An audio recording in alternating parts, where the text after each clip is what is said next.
from viewers like you. Thank you.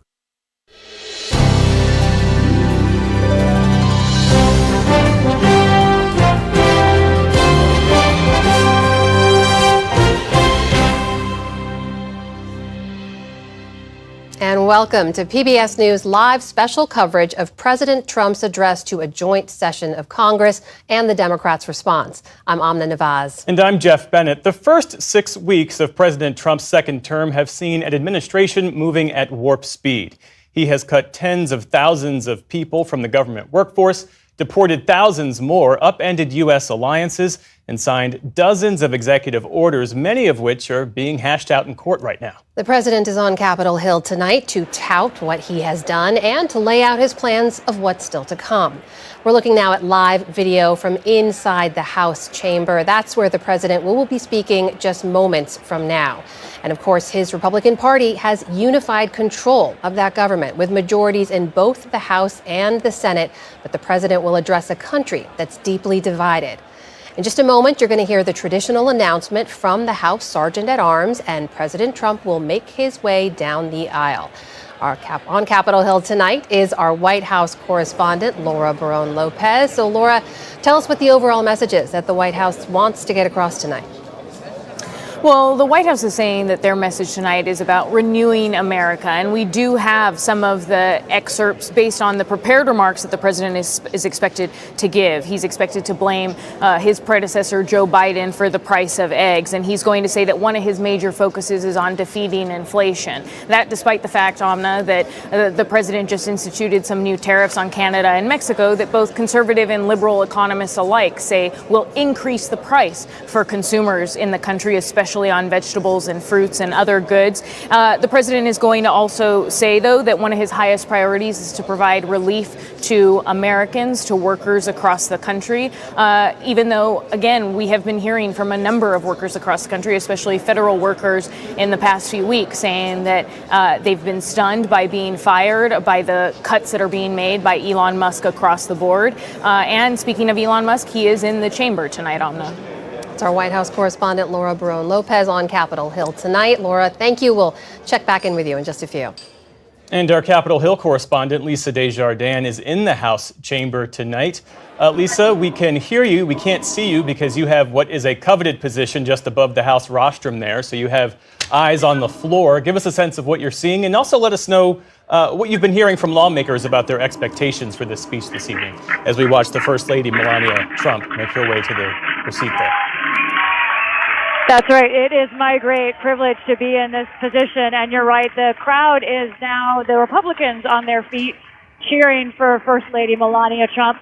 The Trump family is near her in that same box. We do not see Barron Trump, but the rest of the Trump children are here. And Elon Musk, as Laura reported, is here. I have to say, he's almost hard to recognize because he's wearing a suit, a tie, and no hat.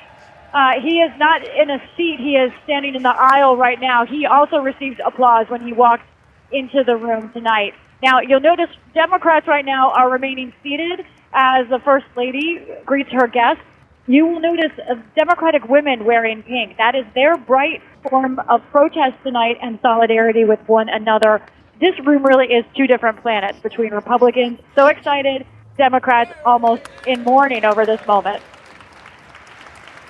Lisa Desjardins, our thanks to you as we watch members of the cabinet make their way in, led by Secretary of State Marco Rubio.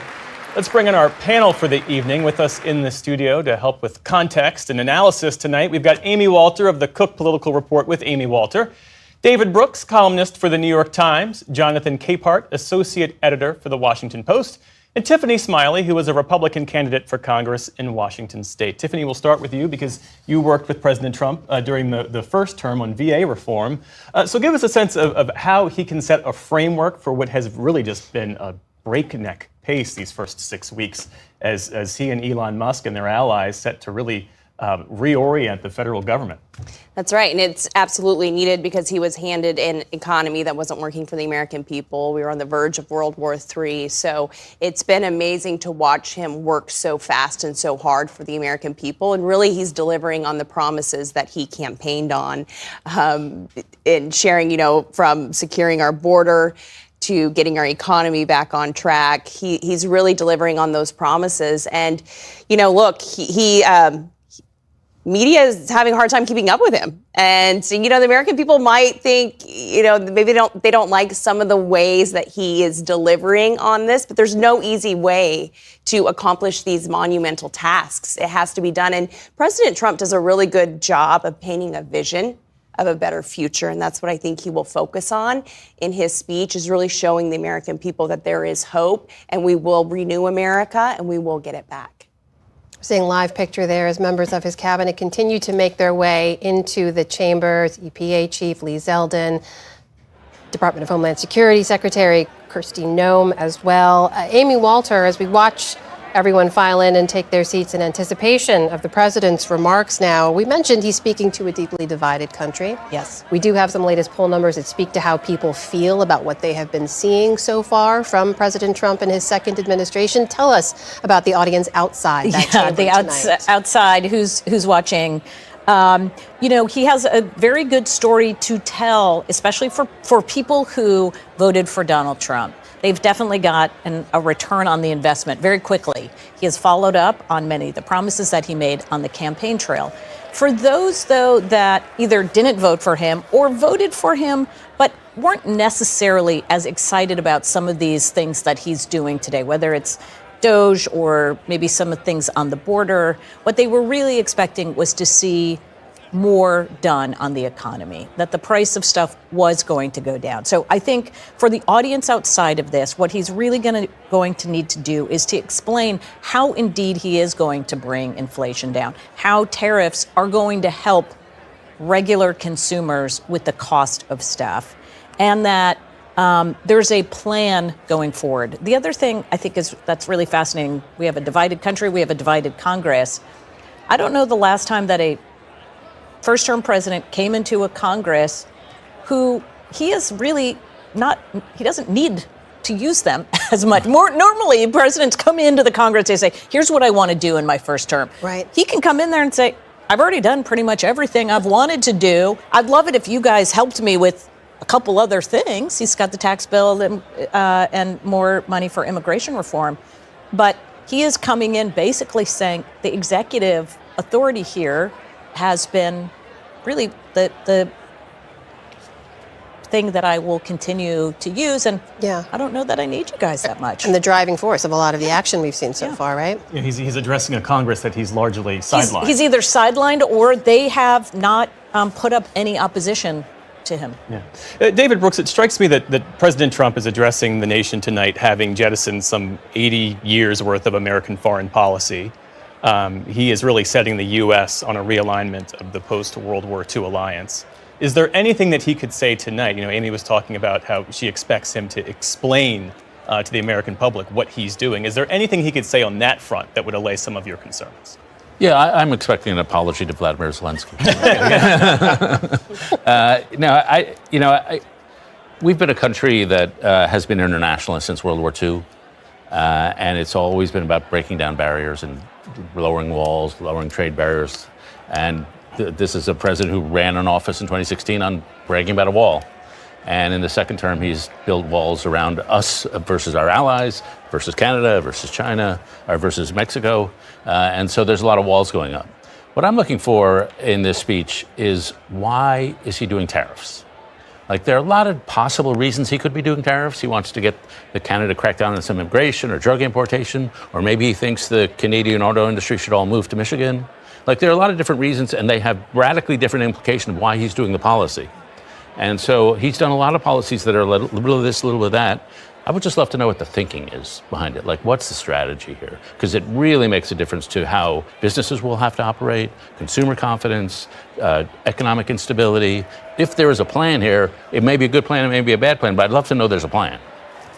Jonathan, speaking of strategy, for Democrats in the room, and we know a few lawmakers have said that they are boycotting, they're not attending tonight.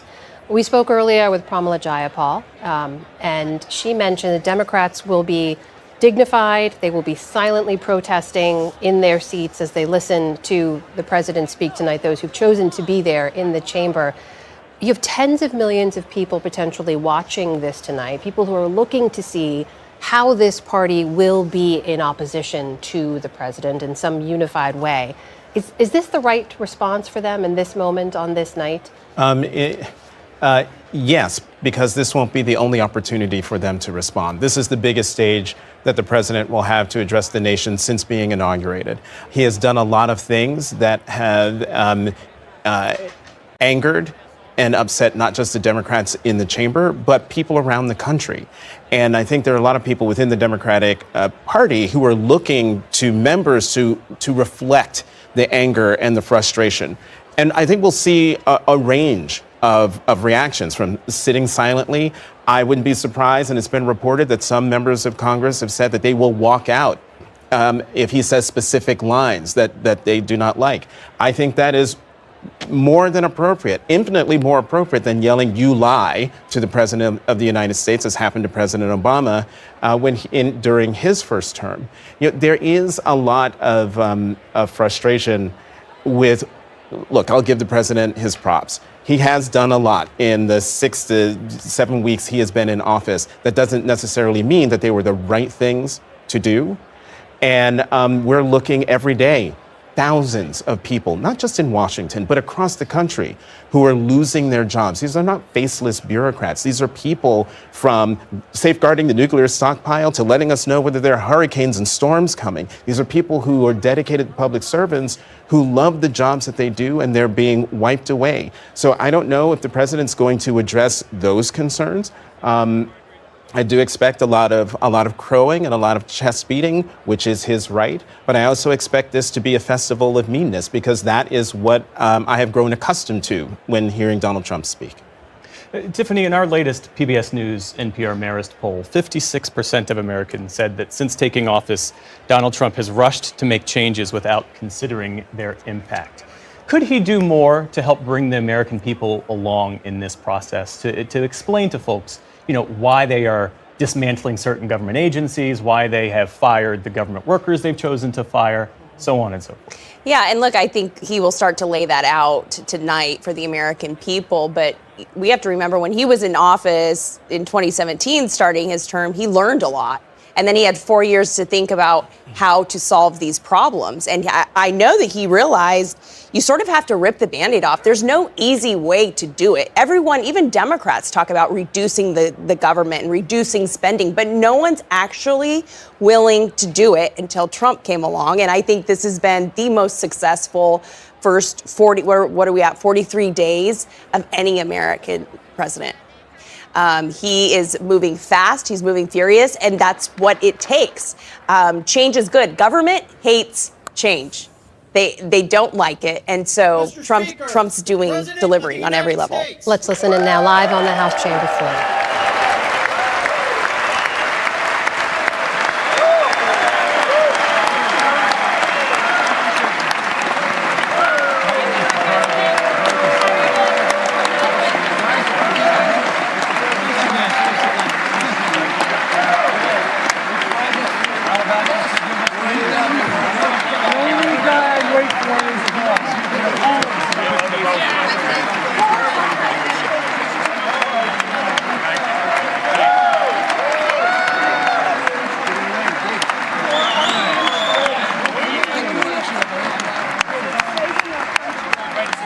You see there, President Trump has entered the chamber. He's making his way down the aisle, followed by members of the Republican leadership and other lawmakers.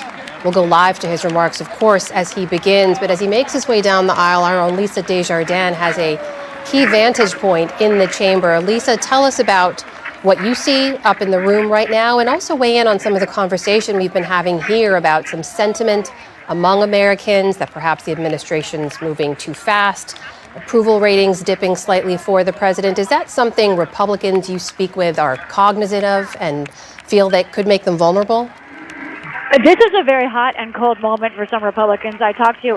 This is a moment of victory, celebration, electricity for them. But for some of them, especially in districts where there are a great deal of federal workers or districts where there are farmers worried about tariffs, there is a slight note of caution. No one seems too worried yet. But talking to senators and House members about this speech, They want to make sure that Trump can appeal to the widest group of Americans possible tonight, especially in those swing districts. They are worried that perhaps some of their constituents may think he's going too far. That idea of a festival of meanness, as Jonathan said, they're worried that Americans might perceive something like that, even in this great moment of celebration and victory for them. I'll tell you, as I look at the president entering the chamber, I want to say that those along the aisle have been there for more than 5 hours trying to get, it's the senators entering the chamber, trying to get that key position to be in place as the cameras show them and the president. Marjorie Taylor Greene, a key Trump ally, is wearing a MAGA red hat. I believe it says Trump was right about everything. So, and then you see Democrats to the side, their hands folded, almost as if there's not an event going on at all. Next to them, Republicans openly celebrating. And Lisa, we should say, as the president was making his way in, we saw a member of Congress, Melanie Stansbury, the congresswoman from New Mexico, holding a sign that said, "This is not normal." Amy Walter, how do Democrats navigate this current moment where they feel the need to push back against Donald Trump but don't want to be seen defending the status quo? That's right. After an election where the status quo was rejected. Resoundly. Yes. So, yeah. Not only the status quo, but the fact that Democrats are now seen as really the party of the establishment and more of the elite class, which is not a benefit in this day and age. And in fact, I saw some polling recently. A Democratic firm came out with polling that found independent voters now believe that Democrats as a party more closely represent CEOs and business than represent middle class and working class voters. So there is an identity crisis going on with Democrats. But when you're in the minority party, especially the minority party in the House, there really is nothing you can do. You can object, but there is not much more you can do to make your policies and your frustrations evident. Let's listen in live now as President Trump addresses a joint session of Congress.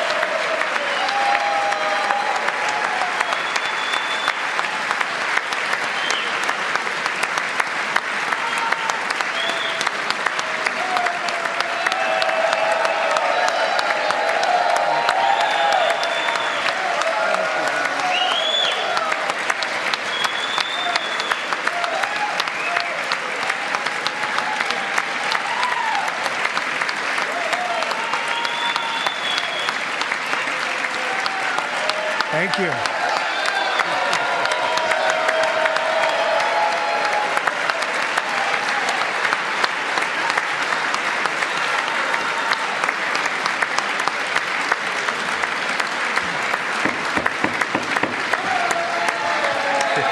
Thank you very much. Thank you very much. It's a great honor. Thank you very much. Speaker Johnson, Vice President Vance, the First Lady of the United States.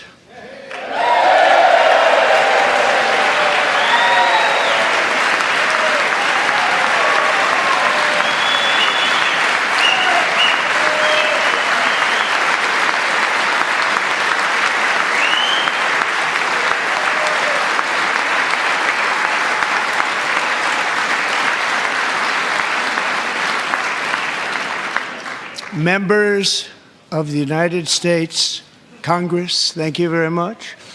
And to my fellow citizens, America is back.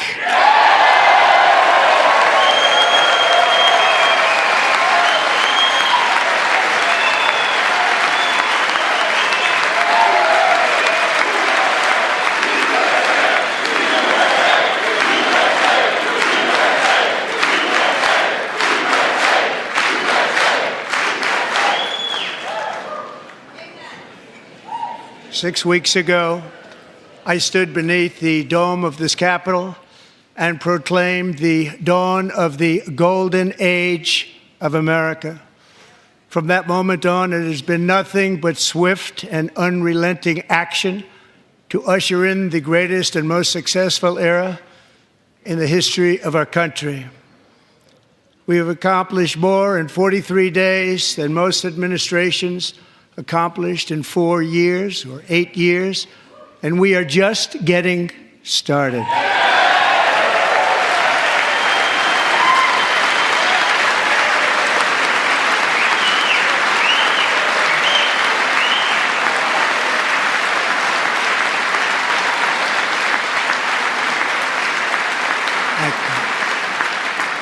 I return to this chamber tonight to report that America's momentum is back, our spirit is back, our pride is back, our confidence is back, and the American dream is surging bigger and better than ever before.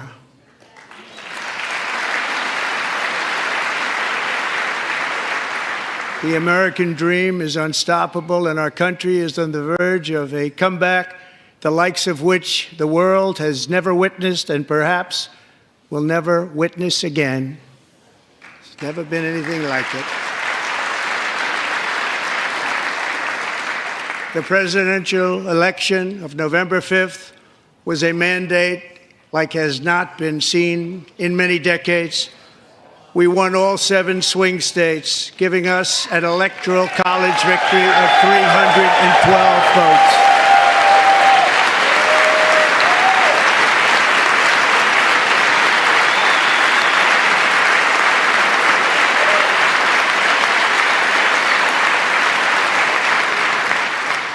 We won the popular vote by big numbers and won counties in our country.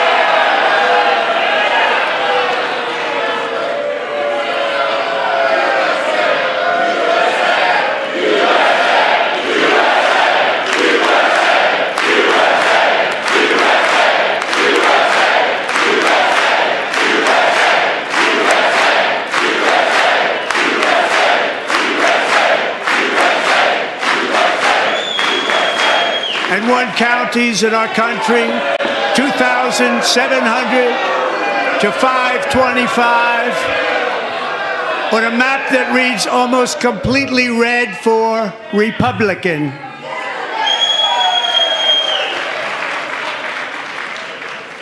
Now, for the first time in modern history, more Americans believe that our country is headed in the right direction than the wrong direction. In fact, it's an astonishing record, 27-point swing, the most ever.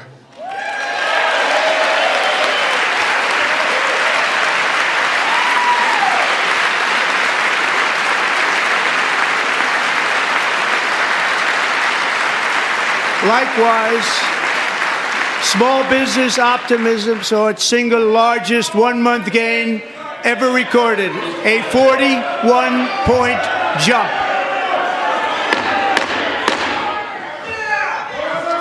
Members are directed to uphold and maintain decorum in the House and to cease any further disruptions.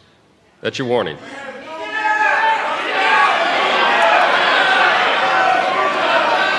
Members are engaging in willful and continuing breach of decorum, and the chair is prepared to direct the Sergeant-at-Arms to restore order to the joint session.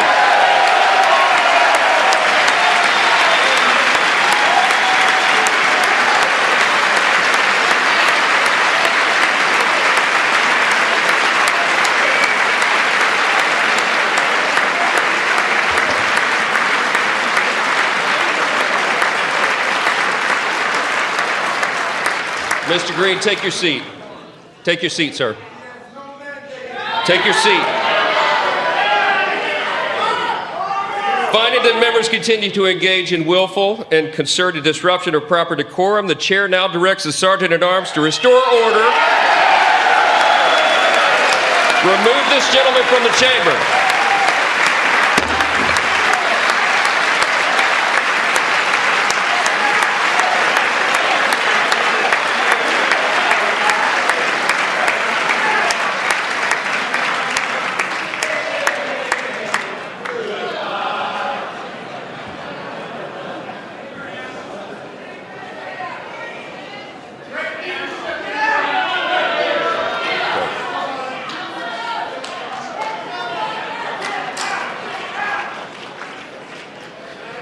Members are directed to uphold and maintain decorum in the House.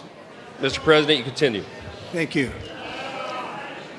Over the past 6 weeks, I have signed nearly 100 executive orders and taken more than 400 executive actions, a record to restore common sense, safety, optimism, and wealth all across our wonderful land. The people elected me to do the job, and I'm doing it.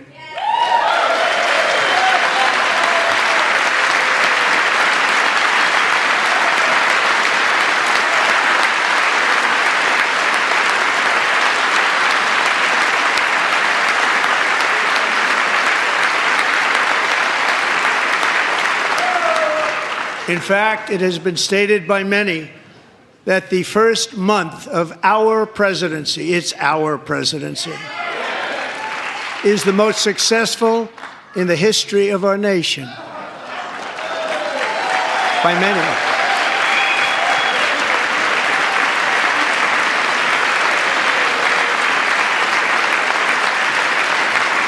And what makes it even more impressive is that, do you know who number 2 is? George Washington. How about that? How about that? I don't know about that list, but we'll take it. Within hours of taking the oath of office, I declared a national emergency on our southern border, and I deployed the U.S. military and Border Patrol to repel the invasion of our country. And what a job they've done. As a result, illegal border crossings last month were by far the lowest ever recorded, ever.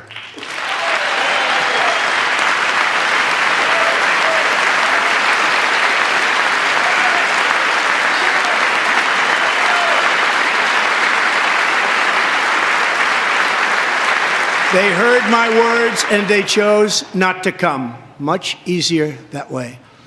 In comparison, under Joe Biden, the worst president in American history, there were hundreds of thousands of illegal crossings a month, and virtually all of them, including murderers, drug dealers, gang members, and people from mental institutions and insane asylums, were released into our country. Who would want to do that?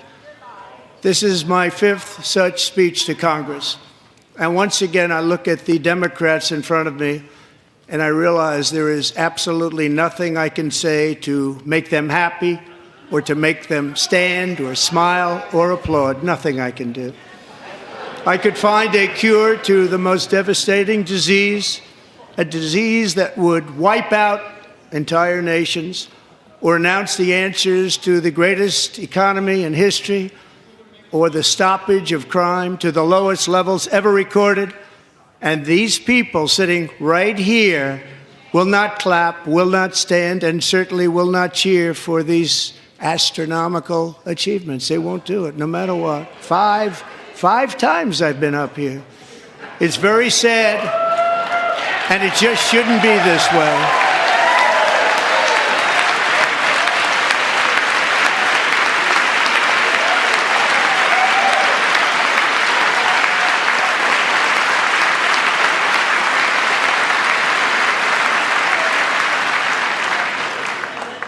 So Democrats sitting before me, for just this one night, why not join us in celebrating so many incredible wins for America? For the good of our nation, let's work together and let's truly make America great again.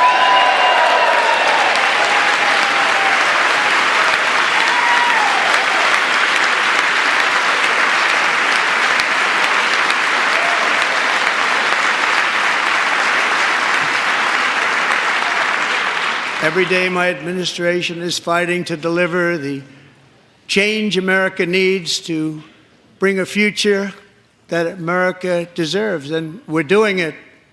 This is a time for big dreams and bold action. Upon taking office, I imposed an immediate freeze on all federal hiring, a freeze on all new federal regulations, and a freeze on all foreign aid.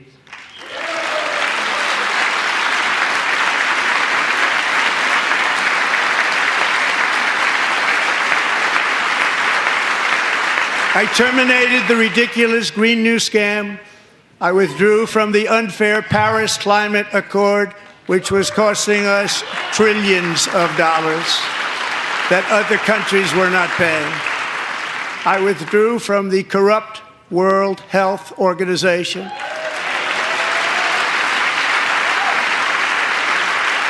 And I also withdrew from the anti-American UN Human Rights Council.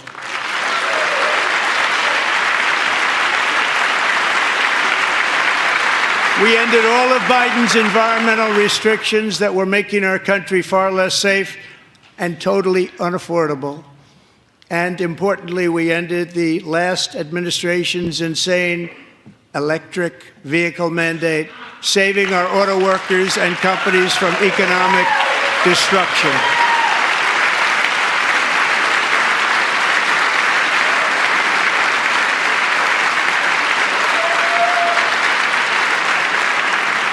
To unshackle our economy, I have directed that for every one new regulation, 10 old regulations must be eliminated, just like I did in my very successful first term.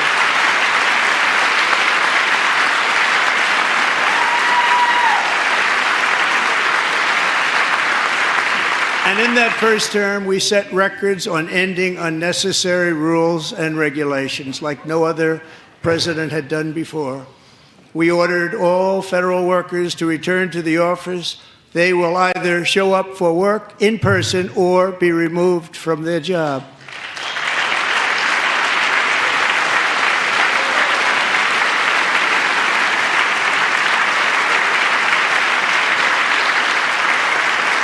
And we've ended weaponized government where, as an example, a sitting president is allowed to viciously prosecute his political opponent, like me.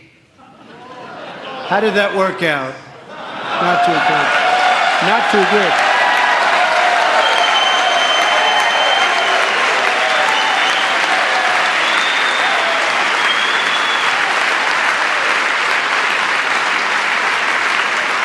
And I have stopped all government censorship and brought back free speech in America. It's back.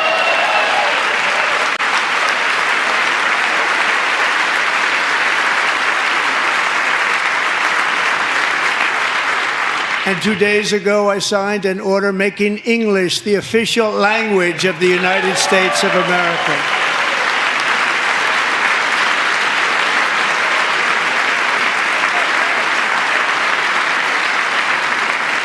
I renamed the Gulf of Mexico the Gulf of America.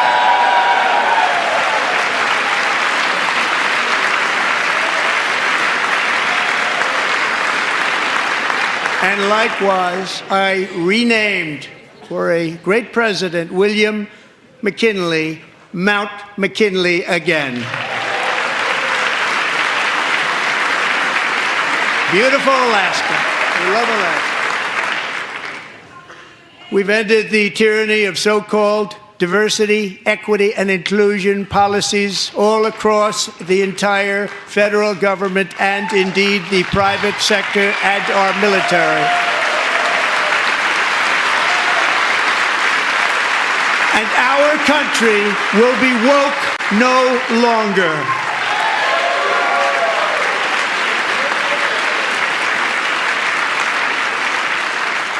We believe that whether you are a doctor, an accountant, a lawyer, or an air traffic controller, you should be hired and promoted based on skill and competence, not race or gender. Very important.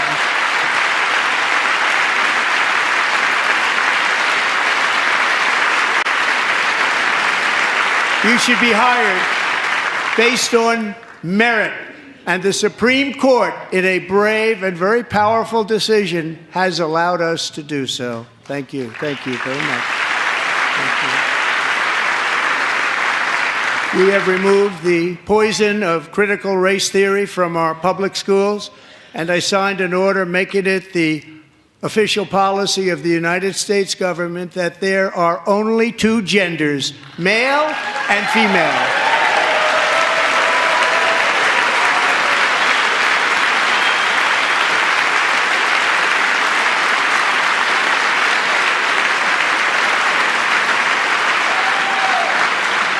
also signed an executive order to ban men from playing in women's sports.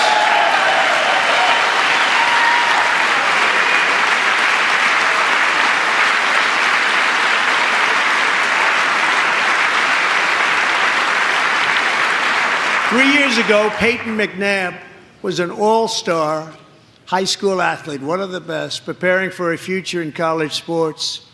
But when her girls' volleyball match was invaded by a male, he smashed the ball so hard in Peyton's face, causing traumatic brain injury, partially paralyzing her right side and ending her athletic career. It was a shot like she's never seen before. She's never seen anything like it. Peyton is here tonight in the gallery, and Peyton, from now on, schools will kick the men off the girls' team, or they will lose all federal funding.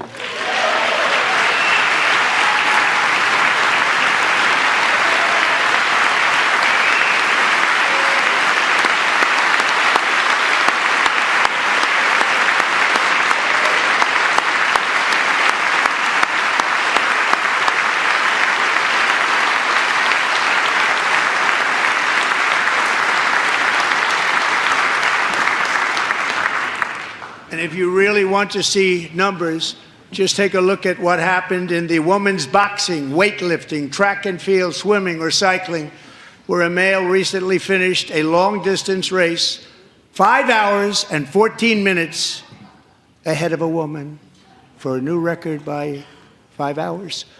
Broke the record by 5 hours.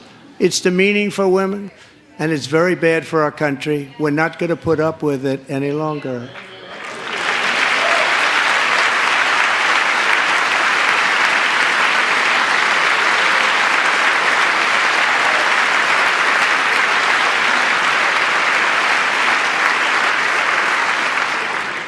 What I have just described is only a small fraction of the common sense revolution that is now, because of us, sweeping the entire world. Common sense has become a common theme, and we will never go back. Never. Never going to let that happen. Among my very highest priorities is to rescue our economy and get dramatic and immediate relief to working families. As you know, we inherited from the last administration an economic catastrophe and an inflation nightmare. Their policies drove up energy prices, pushed up grocery costs, and drove the necessities of life out of reach for millions and millions of Americans. They've never had anything like it. We suffered the worst inflation in 48 years, but perhaps even in the history of our country. They're not sure. As president, I'm fighting every day to reverse this damage and make America affordable again.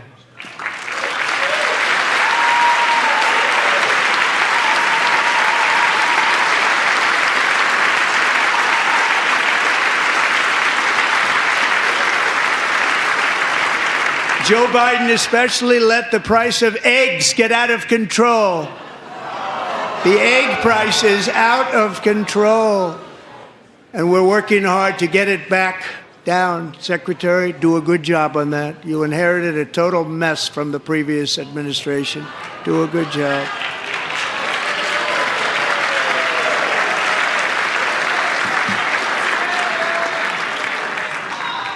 A major focus of our fight to defeat inflation is rapidly reducing the cost of energy. The previous administration cut the number of new oil and gas leases by 95%, slowed pipeline construction to a halt, and closed more than 100 power plants. We are opening up many of those power plants right now.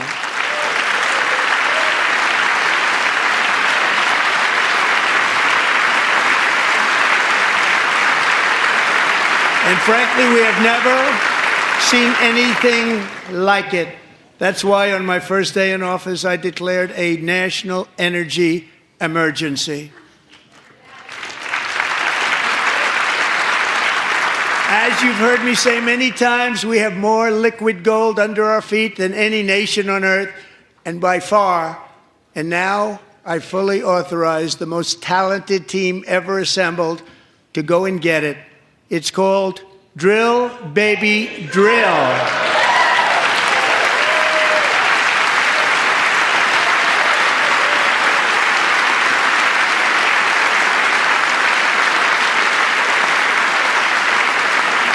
My administration is also working on a gigantic natural gas pipeline in Alaska, among the largest in the world, where Japan, South Korea, and other nations want to be our partner with investments of trillions of dollars each. There's never been anything like that one. It will be truly spectacular. It's all set to go. The permitting is gotten. And later this week, I will also take historic action to dramatically expand production of critical minerals and rare earths here in the USA.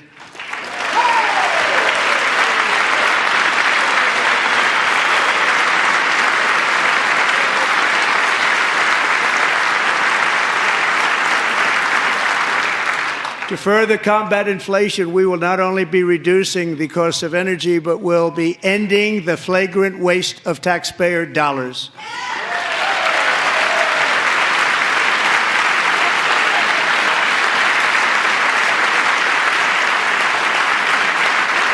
And to that end, I have created the brand new Department of Government Efficiency, DOGE. Perhaps you've heard of it. Perhaps.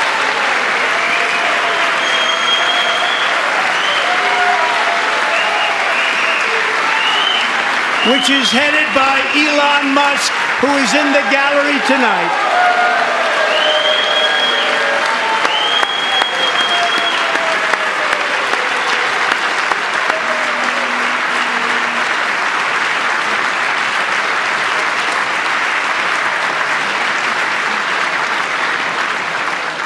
Thank you, Elon. He's working very hard. He didn't need this.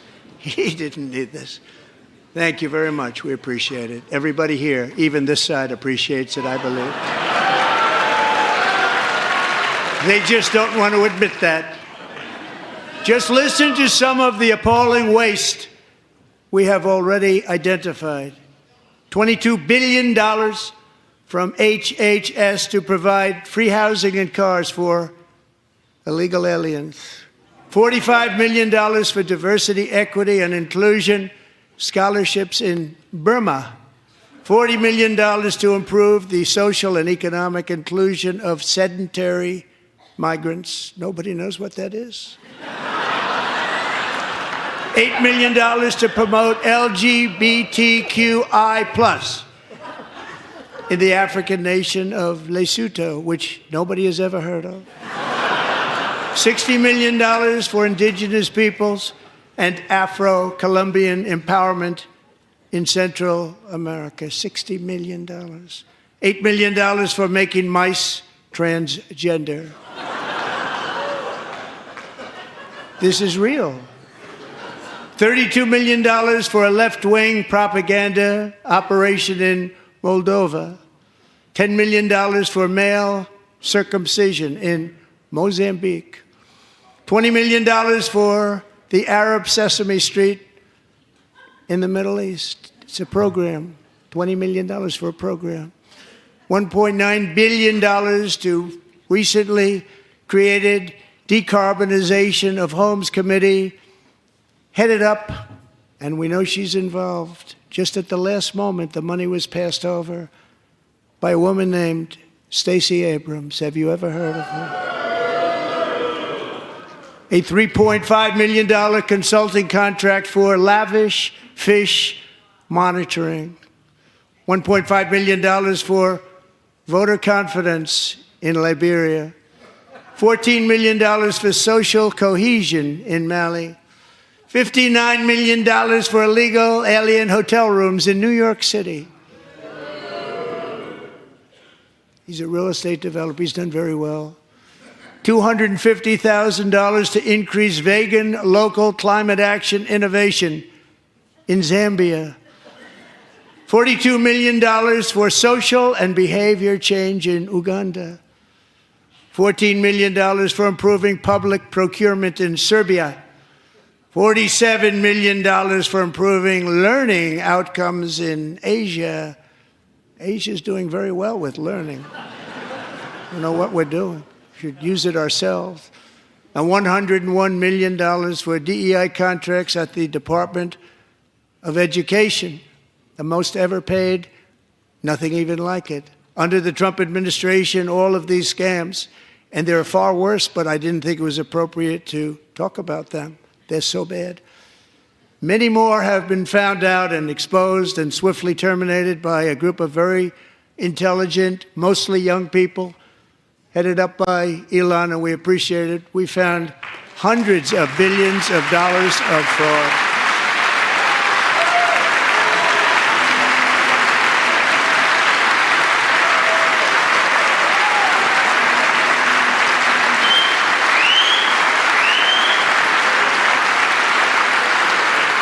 And we've taken back the money and reduced our debt to fight inflation and other things. Taken back a lot of that money. We got it just in time. This is just the beginning. The Government Accountability Office, a federal government office, has estimated annual fraud of over $500 billion in our nation, and we are working very hard to stop it. We're going to.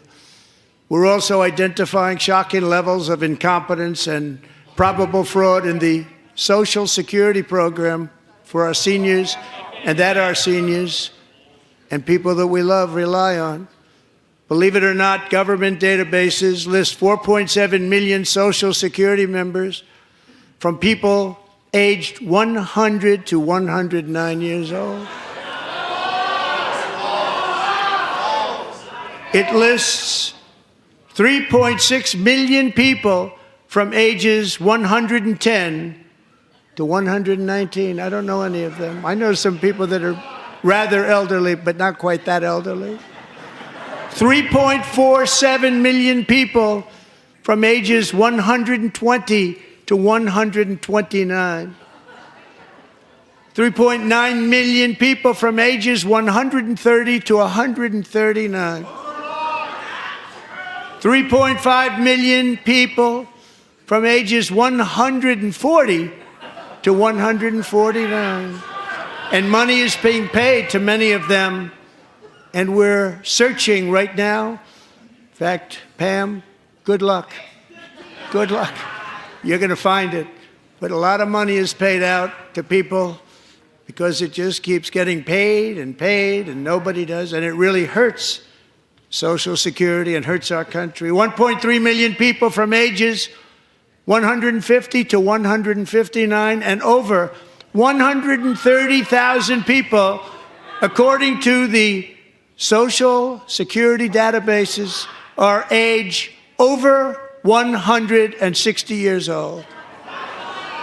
We have a healthier country than I thought, Bobby.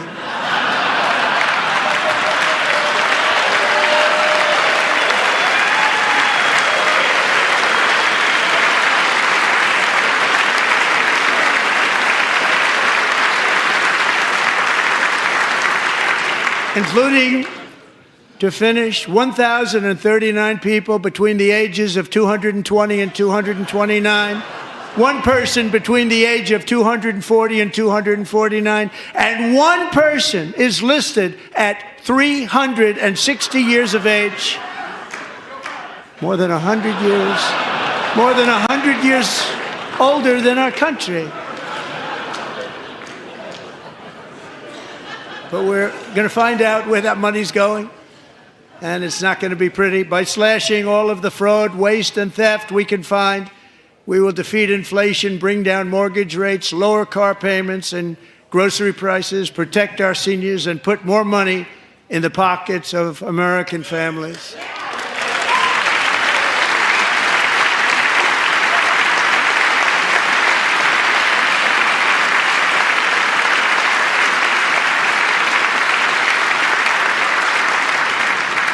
And today, interest rates took a beautiful drop, big, beautiful drop. It's about time. And in the near future, I want to do what has not been done in 24 years, balance the federal budget. We're going to balance it.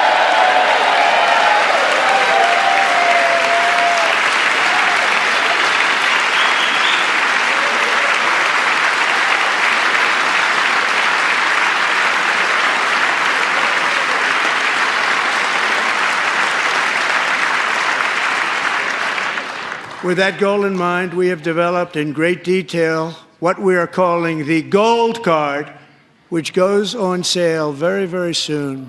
For $5 million, we will allow the most successful job-creating people from all over the world to buy a path to U.S. citizenship. It's like the green card, but better and more sophisticated. And these people will have to pay tax in our country. They won't have to pay tax from where they came. The money that they've made, you wouldn't want to do that, but they have to pay tax, create jobs.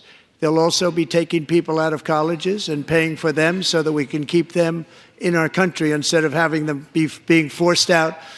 Number one, at the top school, as an example, being forced out and not being allowed to stay and create tremendous numbers of jobs and great success for a company out there. So while we take out the criminals, killers, traffickers, and child predators who are allowed to enter our country under the open border policy of these people, the Democrats, the Biden administration, the open border insane policies that you've allowed to destroy our country, we will now bring in brilliant, hardworking, job-creating people. They're going to pay a lot of money, and we're going to reduce our debt with that money.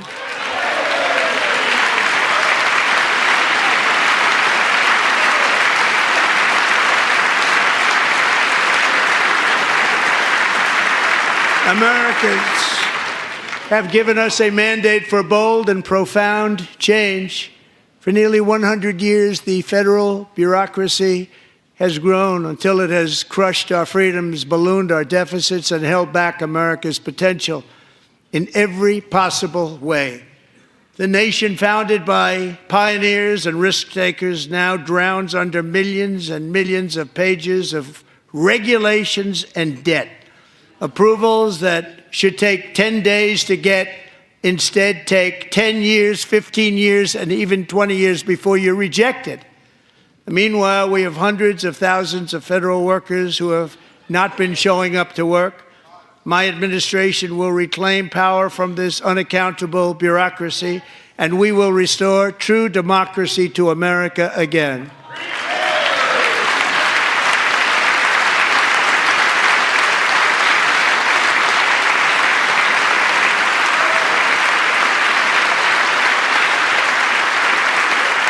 And any federal bureaucrat who resists this change will be removed from office immediately. Because we are draining the swamp. It's very simple. And the days of rule by unelected bureaucrats are over.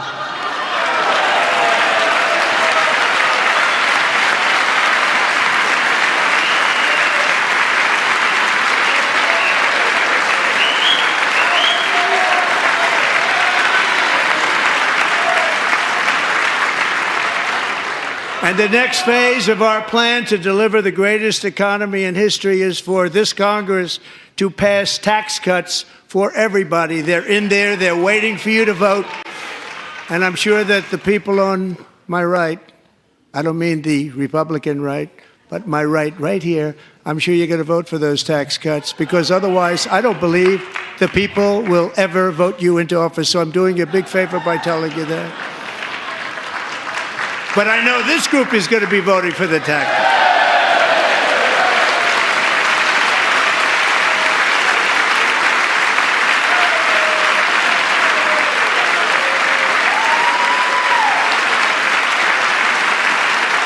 Thank you.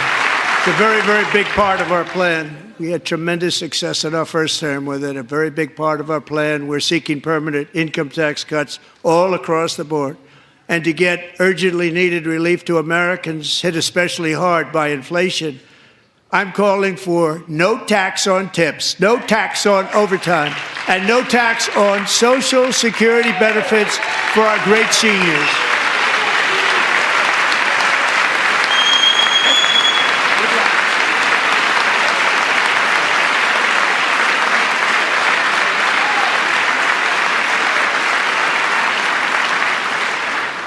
And I also want to make interest payments on car loans tax deductible, but only if the car is made in America.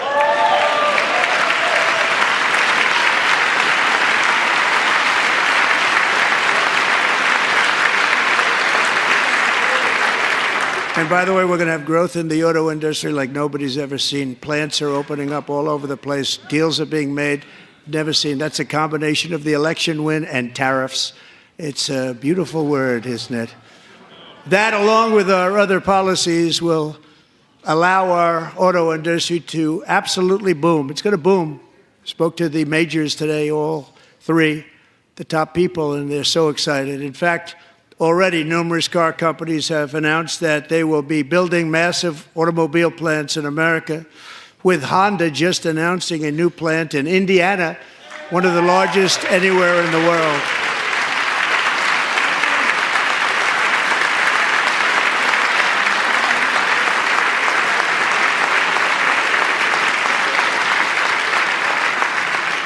And this has taken place since our great victory on November 5th, a date which will hopefully go down as one of the most important in the history of our country.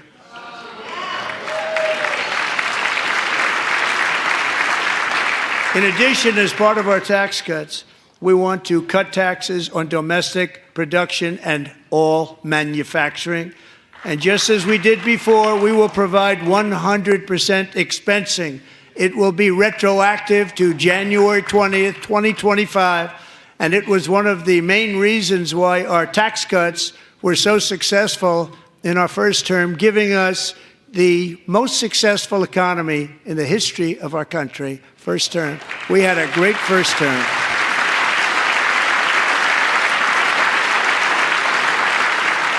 If you don't make your product in America, however, under the Trump administration, you will pay a tariff, and in some cases, a rather large one.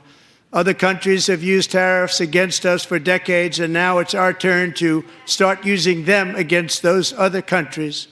On average, the European Union, China, Brazil, India, Mexico, and Canada, have you heard of them?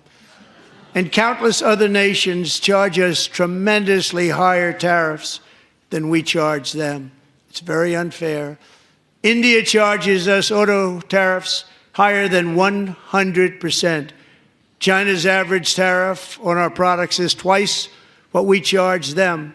And South Korea's average tariff is 4 times higher. Think of that, 4 times higher. And we give so much help militarily and in so many other ways to South Korea, but that's what happens. This is happening by friend and foe.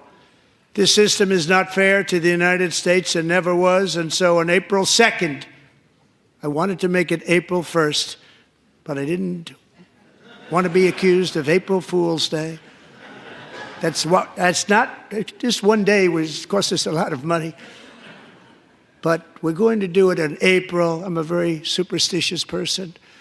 April 2nd, reciprocal tariffs kick in. And whatever they tariff us, other countries, we will tariff them. That's reciprocal, back and forth. Whatever they tax us, we will tax them. If they do non-monetary tariffs to keep us out of their market, then we will do non-monetary barriers to keep them out of our market. There's a lot of that, too. They don't even allow us in their market. We will take in trillions and trillions of dollars and create jobs like we have never seen before. I did it with China, and I did it with others, and the Biden administration couldn't do anything about it because there was so much money they couldn't do anything about it. We have been ripped off for decades by nearly every country on earth, and we will not let that happen any longer.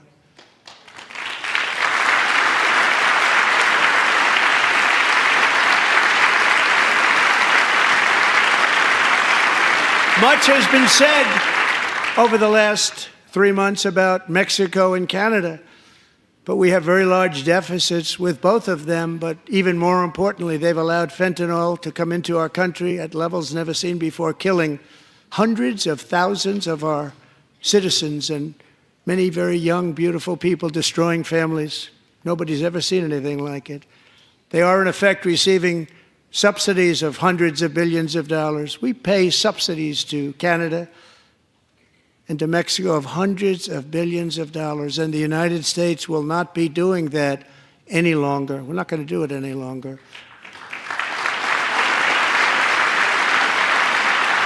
Thanks to our America First policies we're putting into place, we have had $1.7 trillion of new investment in America in just the past few weeks.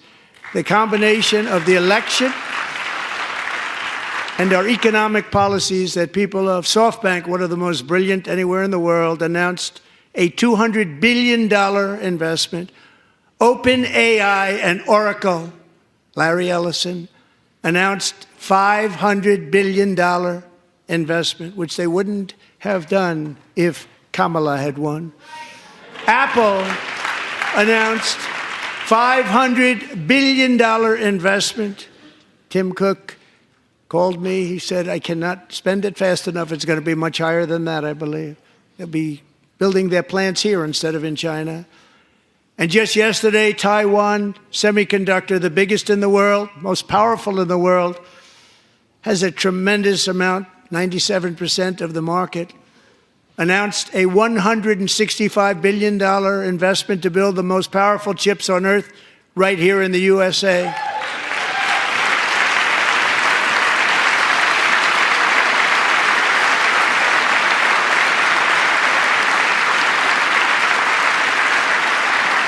And we're not giving them any money. Your CHIPS Act is a horrible, horrible thing. We give hundreds of billions of dollars, and it doesn't mean a thing. They take our money and they don't spend it.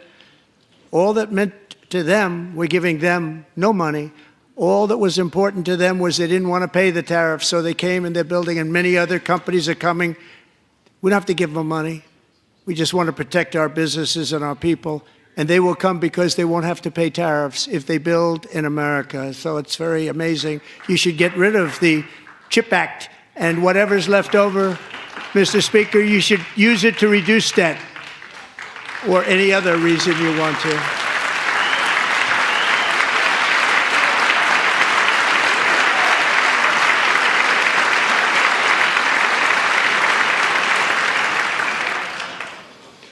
Our new trade policy will also be great for the American farmer. I love the farmer.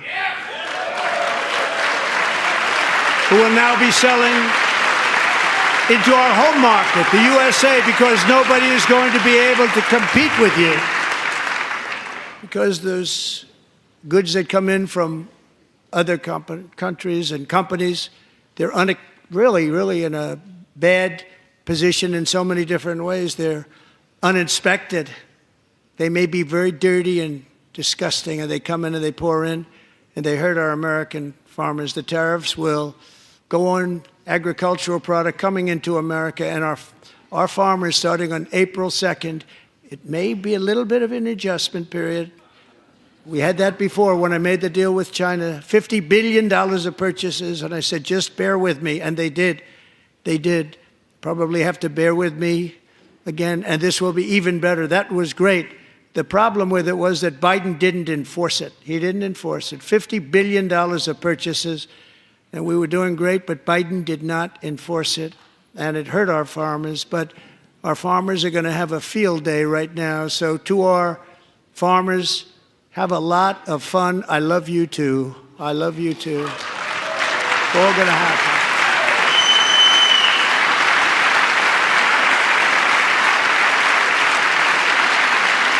And I have also imposed a 25% tariff on foreign aluminum, copper, lumber, and steel, because if we don't have, as an example, steel and lots of other things, we don't have a military, and frankly, we just won't have a country very long. Here today is a proud American steelworker, fantastic person from Decatur, Alabama, Jeff Denard. Has been working at the same steel plant for 27 years in a job that has allowed him to serve as the captain of his local volunteer fire department, raise 7 children with his beautiful wife, Nicole, and over the years provide a loving home for more than 40 foster children. So great, Jeff.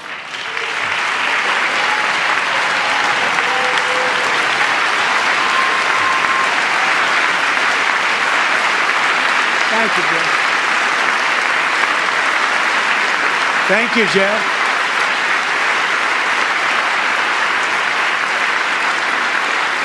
Stories like Jeff's remind us that tariffs are not just about protecting American jobs.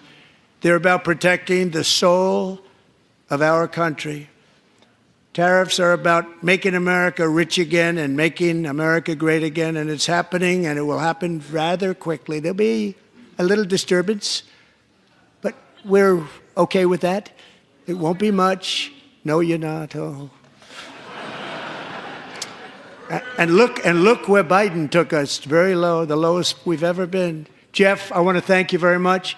And I also want to recognize another person who has devoted herself to foster care community. She works so hard on it.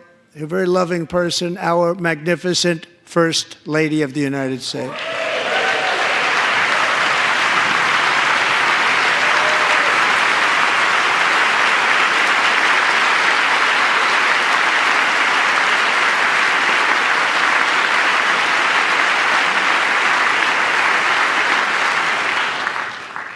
Melania's work has yielded incredible results, helping prepare our nation's future leaders as they enter the workforce. Our First Lady is joined by two impressive young women, very impressive. Haley Ferguson, who benefited from the First Lady's Fostering the Future initiative and is poised to complete her education and become a teacher. And Elliston Berry, who became a victim of an illicit deepfake image produced by a peer. With Elliston's help, the Senate just passed the Take It Down Act, and this is so important. Thank you very much, John. John Thune, thank you. Stand up, John. Thank you, John.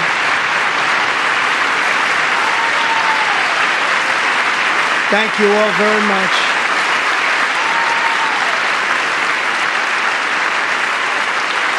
Thank you. And thank you to John Thune and the Senate. Great job. To criminalize the publication of such images online is terrible, terrible thing. And once it passes the House, I look forward to signing that bill into law. Thank you. And I'm going to use that bill for myself, too, if you don't mind. Because nobody gets treated worse than I do online. Nobody. That's great. Thank you very much to the Senate. Thank you. But if we truly care about protecting Americans' children, no step is more crucial than securing America's borders. Over the past 4 years, 21 million people poured into the United States. Many of them were murderers, human traffickers, gang members, and other criminals from the streets of dangerous cities all throughout the world. Because of Joe Biden's insane and very dangerous open border policies, they are now strongly embedded in our country, but we are getting them out and getting them out fast.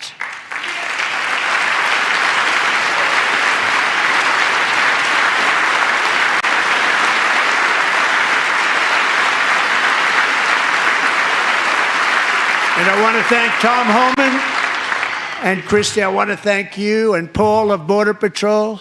I want to thank you. What a job they've all done, everybody. Border Patrol, ICE, law enforcement in general is incredible. We have to take care of our law enforcement. Have to.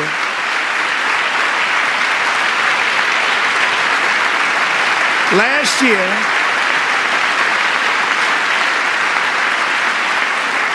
a brilliant 22-year-old nursing student named Laken Riley, the best in her class, admired by everybody, went out for a jog on the campus of the University of Georgia. That morning, Laken was viciously attacked, assaulted, beaten, brutalized, and horrifically murdered. Laken was stolen from us by a savage illegal alien gang member who was arrested while trespassing across Biden's open southern border and then set loose into the United States under the heartless policies of that failed administration. It was indeed a failed administration. He had then been arrested and released in a Democrat-run sanctuary city, a disaster, before ending the life of this beautiful young angel. With us this evening are Laken's beloved mother, Allison, and her sister, Lauren.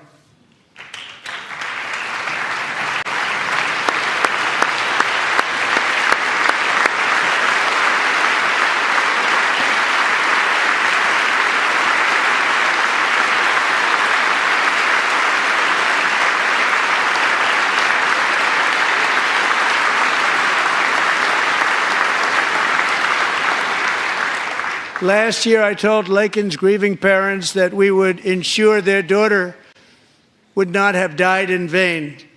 That's why the very first bill I signed into law as your 47th president mandates the detention of all dangerous criminal aliens who threaten public safety. It's a very strong, powerful act.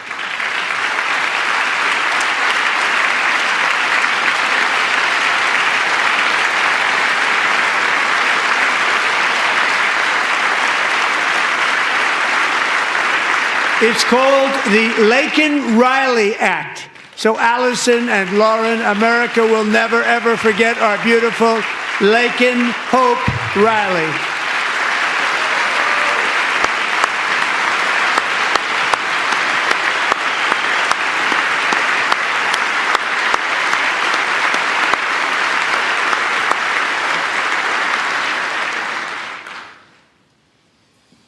Thank you very much.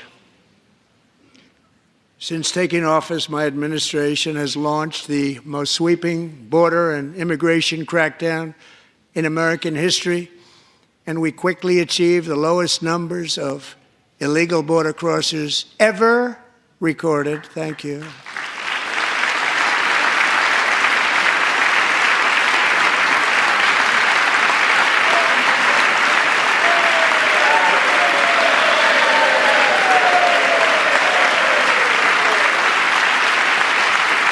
The media and our friends in the Democrat Party kept saying we needed new legislation, we must have legislation to secure the border. But it turned out that all we really needed was a new president.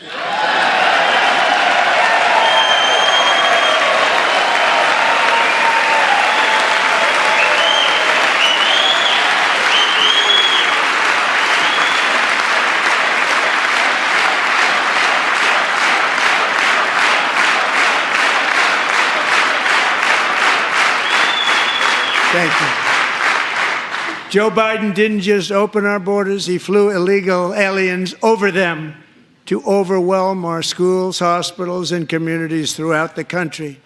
Entire towns like Aurora, Colorado, and Springfield, Ohio, buckled under the weight of the migrant occupation and corruption like nobody's ever seen before. Beautiful towns destroyed. Now, just as I promised in my inaugural address, we are achieving the great liberation of America.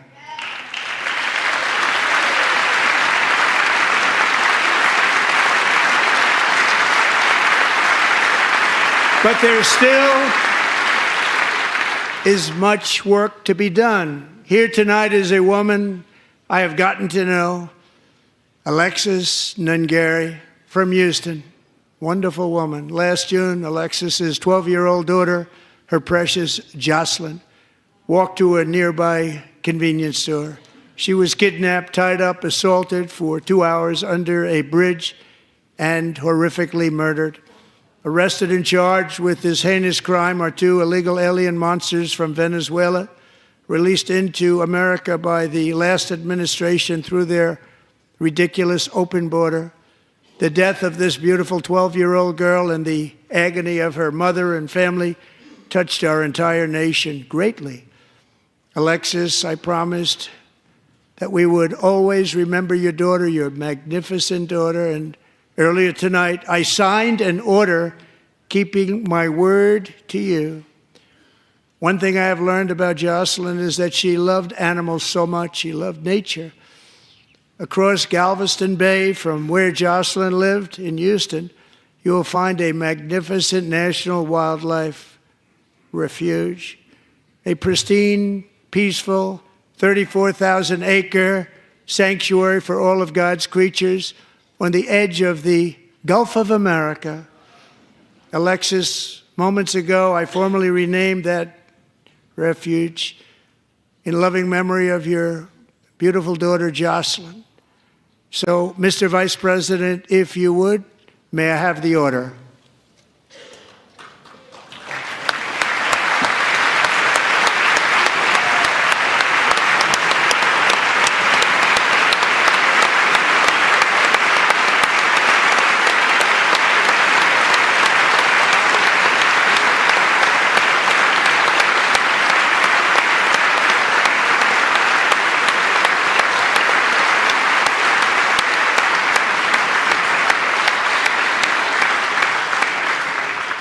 Thank you very much. All three savages charged with Jocelyn and Lakin's murders were members of the Venezuelan prison gang, the toughest gang, they say, in the world, known as Tren de Aragua. 2 weeks ago, I officially designated this gang, along with MS-13 and the bloodthirsty Mexican drug cartels, as foreign terrorist organizations.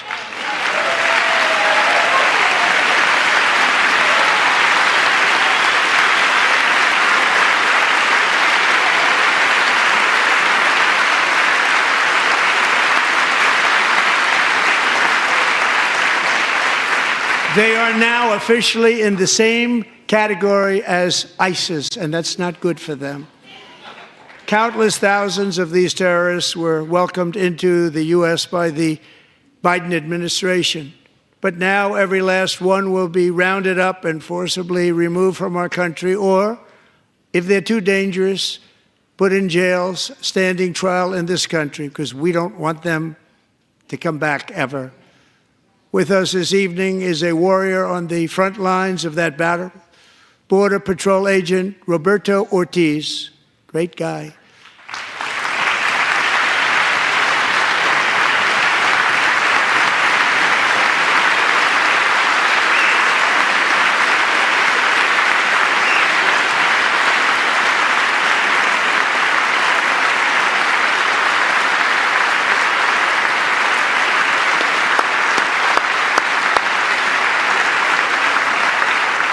In January, Roberto and another agent were patrolling by the Rio Grande near an area known as Cartel Island. Doesn't sound too nice to me. When heavily armed gunmen started shooting at them, Roberto saw that his partner was totally exposed, at great danger, and he leapt into action, returning fire and providing crucial seconds for his fellow agent to seek safety, just barely. I have some of the prints of that event, and it was not good. Agent Ortiz, we salute you for your great courage and for your line of fire that you took and for the bravery that you showed. We honor you, and we will always honor you. Thank you, Roberto, very much.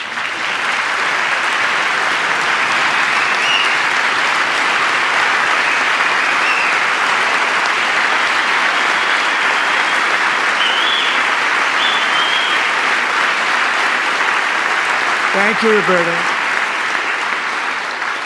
And I actually got to know him on my many calls to the border. He's a great gentleman. The territory to the immediate south of our border is now dominated entirely by criminal cartels that murder, rape, torture, and exercise total control. They have total control over a whole nation, posing a grave threat to our national security. The cartels are waging war on America, and it's time for America to wage war on the cartels, which we are doing.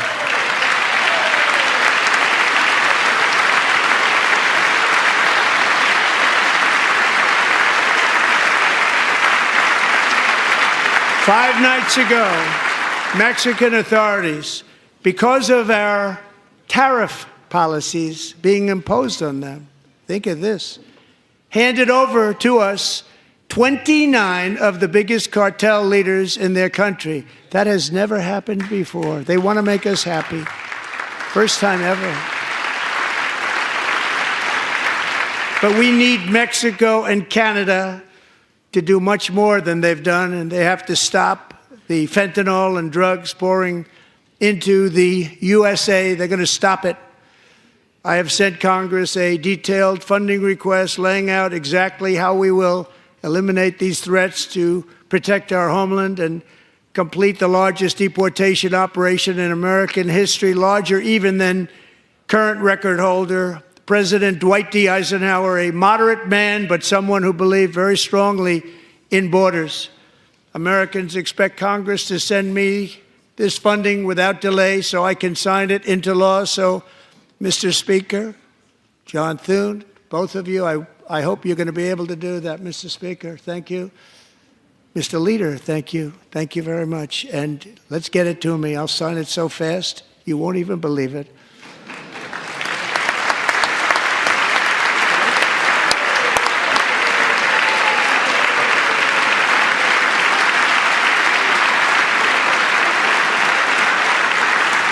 And as we reclaim our sovereignty, we must also bring back law and order to our cities and towns.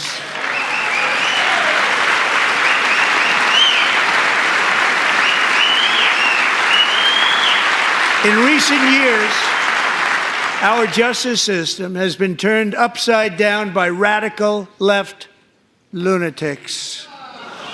Many jurisdictions virtually ceased enforcing the law against dangerous repeat offenders while weaponizing law enforcement against political opponents like me. My administration has acted swiftly and decisively to restore fair, equal, and impartial justice under the constitutional rule of law, starting at the FBI and the DOJ. Pam, good luck. Cash, wherever you may be, good luck. Good luck. Pam Bondi, good luck. So important. Going to do a great job. Cash, thank you. Thank you, Cash.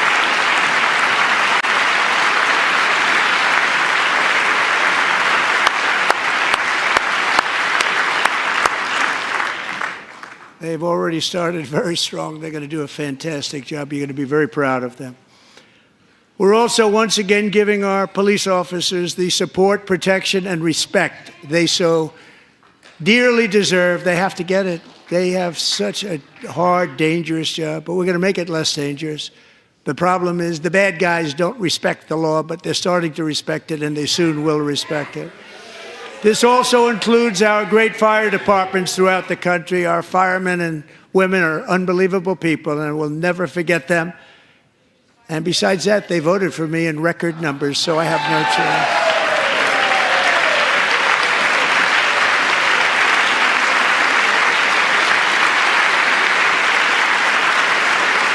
One year ago this month, 31-year-old New York police officer Jonathan Diller, unbelievably wonderful person and a great officer, was gunned down at a traffic stop on Long Island. I went to his funeral. The vicious criminal charged with his murder had 21 prior arrests, and they were rough arrests, too. He was a real bad one. The thug in the seat next to him had 14 prior arrests and went by the name of Killer. He was Killer. He killed other people, they say, a lot of them. I attended Officer Diller's service, and when I met his wife and one-year-old son, Ryan, it was very inspirational, actually. His widow's name is Stephanie, and she is here tonight. Stephanie, thank you very much, Stephanie. Thank you very much.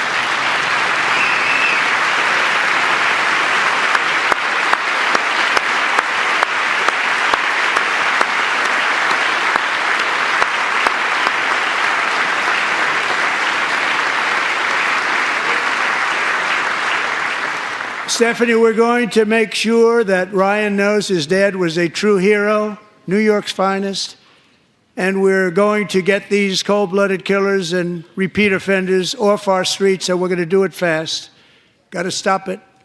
They get out with 28 arrests. They push people into subway trains. They hit people over the head, back of the head with baseball bats. We got to get them out of here. I've already signed an executive order requiring a mandatory death penalty for anyone who murders a police officer, and tonight I'm asking Congress to pass that policy into permanent law.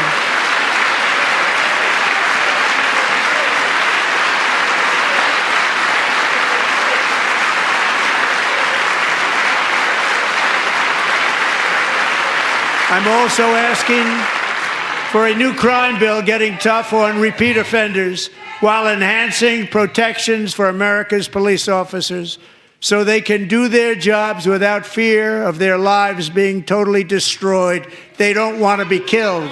We're not going to let them be killed. Joining us in the gallery tonight is a young man who truly loves our police. His name is DJ Daniel. He is 13 years old, and he has always dreamed of becoming a police officer.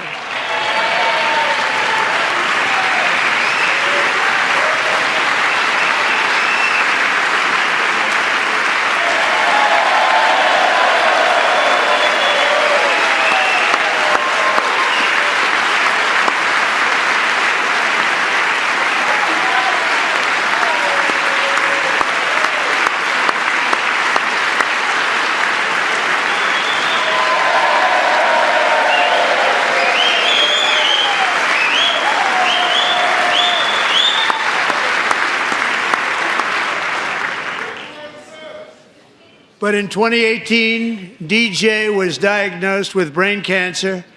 The doctors gave him 5 months at most to live. That was more than 6 years ago.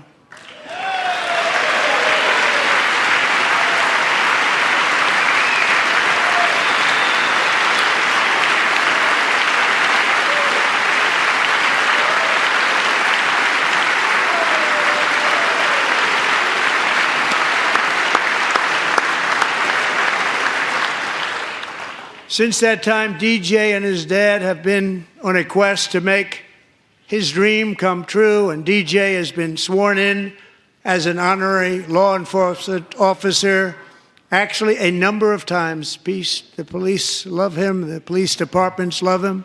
And tonight, DJ, we're going to do you the biggest honor of them all. I am asking our new Secret Service Director, Sean Curran, to officially make you an agent of the United States Secret Service.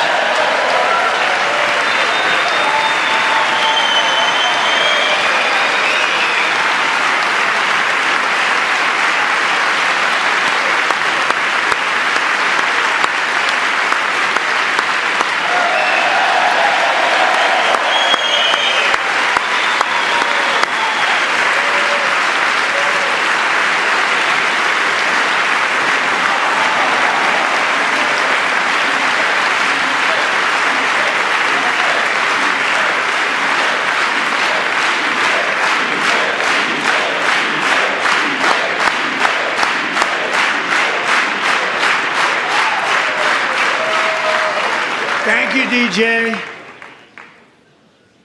DJ's doctors believe his cancer likely came from a chemical he was exposed to when he was younger. Since 1975, rates of child cancer have increased by more than 40%.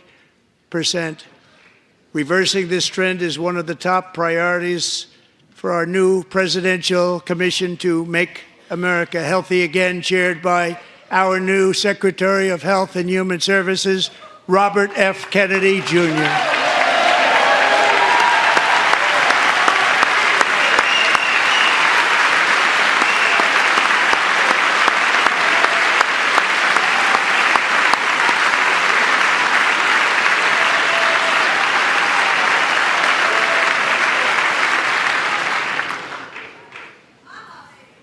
With the name Kennedy, you would have thought everybody over here would have been cheering. How quickly they forget. Our goal is to get toxins out of our environment, poisons out of our food supply, and keep our children healthy and strong. As an example, not long ago, and you can't even believe these numbers, 1 in 10,000 children had autism, 1 in 10,000. And now it's 1 in 36. There's something wrong, 1 in 36, think of that. So we're gonna find out what it is, and there's nobody better than Bobby and all of the people that are working with you. You have the best to figure out what is going on. Okay, Bobby, good luck. It's a very important job, thank you. Good job.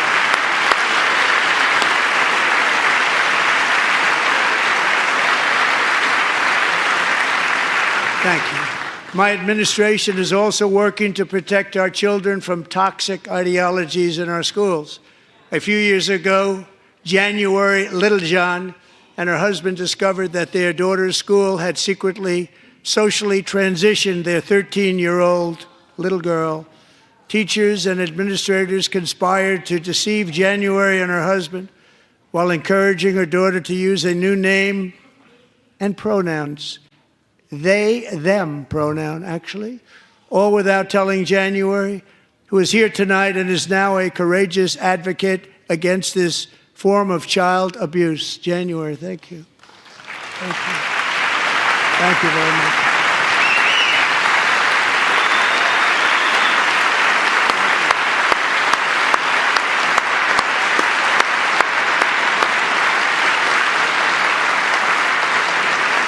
Thank you. Stories like this are why, shortly after taking office, I signed an executive order banning public schools from indoctrinating our children with transgender ideology.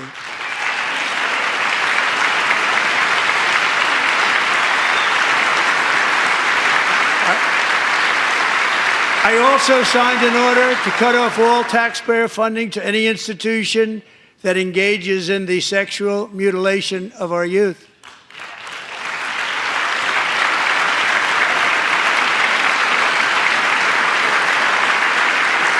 And now I want Congress to pass a bill permanently banning and criminalizing sex changes on children and forever ending the lie that any child is trapped in the wrong body.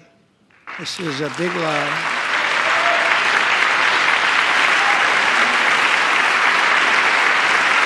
And our message to every child in America is that you are perfect exactly the way God made you.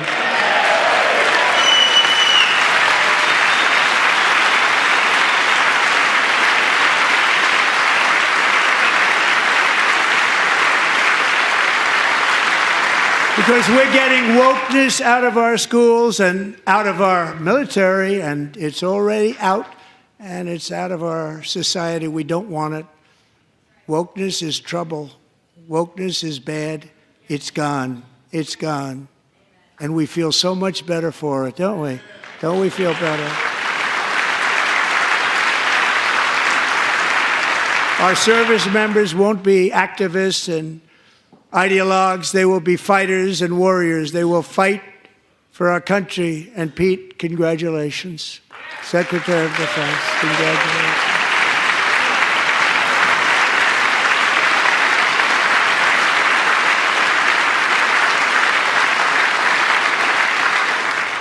And he's not big into the woke movement, I can tell you. I know him well. I am pleased to report that in January, the U.S. Army had its single best recruiting month in 15 years, and that all armed services are having among the best recruiting results ever in the history of our services. What a difference.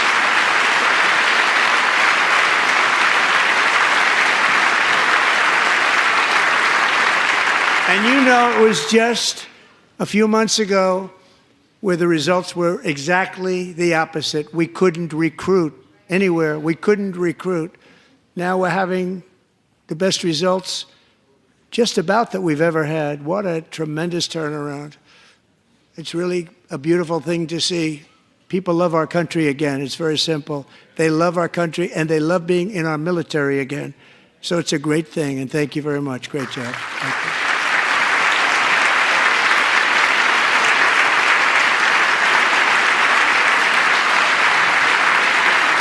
We're joined tonight by a young man, Jason Hartley, who knows the weight of that call of duty. Jason's father, grandfather, and great-grandfather all wore the uniform. Jason tragically lost his dad, who was also a Los Angeles County Sheriff's deputy when he was just a boy, and now he wants to carry on the family legacy of service.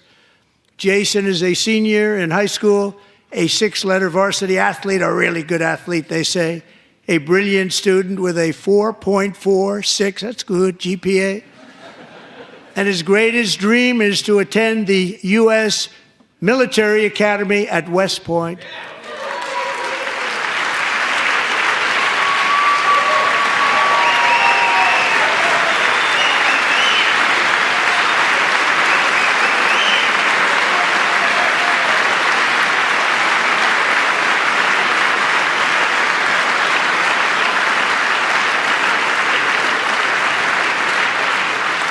And Jason, that's a very big deal getting in. That's a hard one to get into. But I'm pleased to inform you that your application has been accepted. You will soon be joining the Corps of Cadets.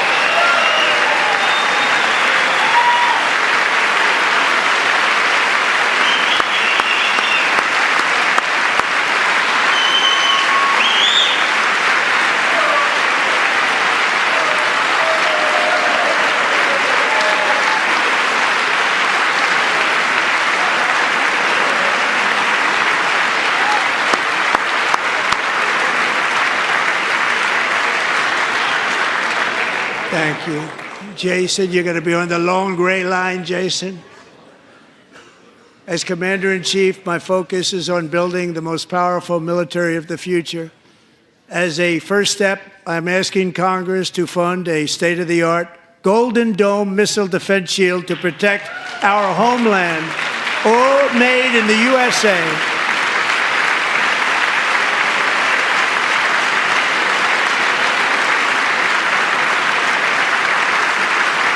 And Ronald Reagan wanted to do it long ago, but the technology just wasn't there, not even close. But now we have the technology. It's incredible, actually.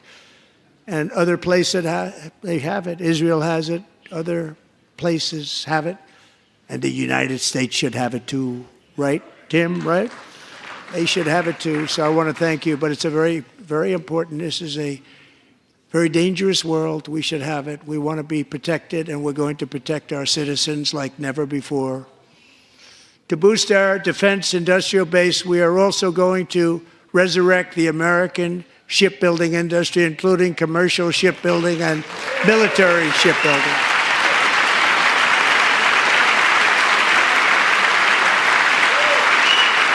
And for that purpose, I am announcing tonight that we will create a new Office of Shipbuilding in the White House and offer special tax incentives to bring this industry home to America where it belongs. We used to make so many ships. We don't make them anymore very much, but we're going to make them very fast, very soon. It will have a huge impact. To further enhance our national security, my administration will be reclaiming the Panama Canal, and we've already started doing it.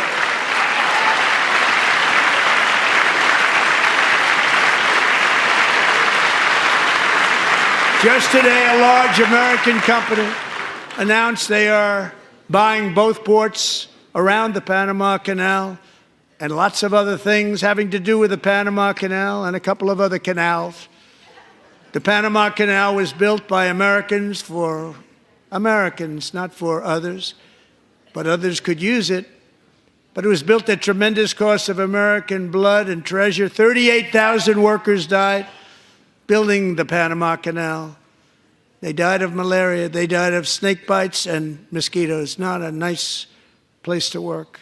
They paid them very highly to go there, knowing there was a 25% chance that they would die.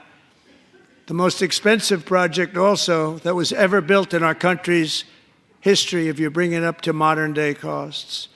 It was given away by the Carter administration for $1. But that agreement has been violated very severely. We didn't give it to China. We gave it to Panama, and we're taking it back.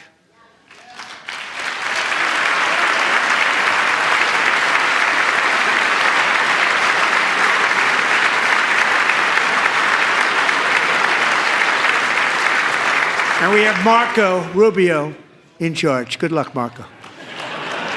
Now, we know who to blame if anything goes wrong. Marco's been amazing, and he's going to do a great job. Think of it. He got 100 votes. You know, he was approved with actually 99, but the 100th was this gentleman, and I feel very certain. So let's assume he got 100 votes. And I'm either very, very happy about that or I'm very concerned about it. But he's already proven. I mean, he's a great gentleman. He's respected by everybody, and we appreciate you voting for Marco. He's going to do a fantastic job. Thank you. Thank you. He's doing a great job. Great job. And I also have a message tonight for the incredible people of Greenland. We strongly support your right to determine your own future. And if you choose, we welcome you into the United States of America. We need Greenland for national security and even international security, and we're working with everybody involved to try and get it. But we need it really for international world security, and I think we're going to get it. One way or the other, we're going to get it. We will keep you safe. We will make you rich, and together we will take Greenland to heights like you have never thought possible before. It's a very small population, but very, very large piece of land and very, very important for military security. America is once again standing strong against the forces of radical Islamic terrorism. 3.5 years ago, ISIS terrorists killed 13 American service members and countless others in the Abbey Gate bombing during the disastrous and incompetent withdrawal from Afghanistan. Not that they were withdrawing, it was the way they withdrew. Perhaps the most embarrassing moment in the history of our country. Tonight, I am pleased to announce that we have just apprehended the top terrorist responsible for that atrocity, and he is right now on his way here to face the swift sword of American justice.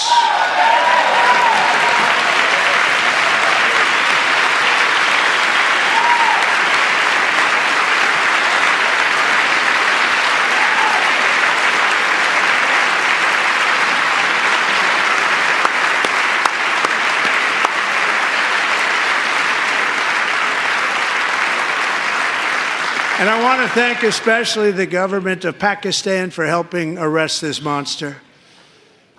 This was a very momentous day for those 13 families who I actually got to know very well, most of them, whose children were murdered, and the many people that were so badly, over 42 people, so badly injured on that fateful day in Afghanistan. What a horrible day. Such incompetence was shown that when Putin saw what happened, I guess he said, wow, maybe this is my chance. That's how bad it was. Should have never happened. Grossly incompetent people. I spoke to many of the parents and loved ones, and they're all in our hearts tonight. Just spoke to them on the phone. We had a big call. Every one of them called, and everybody was on the line, and they did nothing but cry with happiness. They were very happy, as happy as you can be under those circumstances. Their child, brother, sister, son, daughter was killed for no reason whatsoever. In the Middle East, we're bringing back our hostages from Gaza. In my first term, we achieved one of the most groundbreaking peace agreements in generations, the Abraham Accords.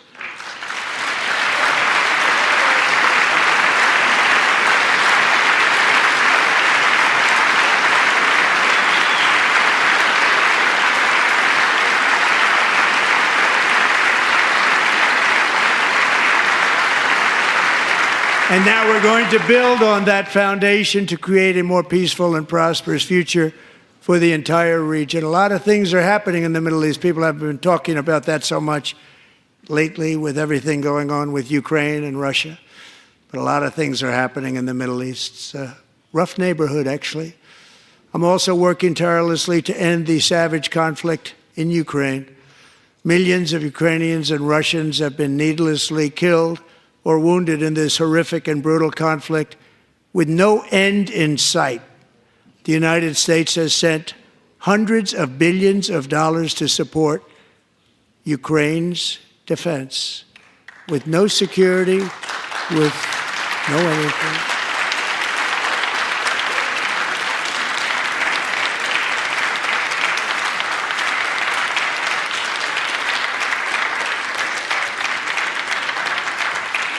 Do you want to keep it going for another 5 years? Yeah, you would say Pocahontas says yes.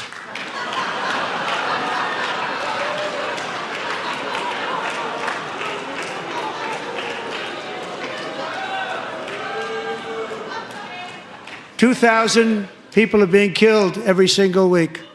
More than that.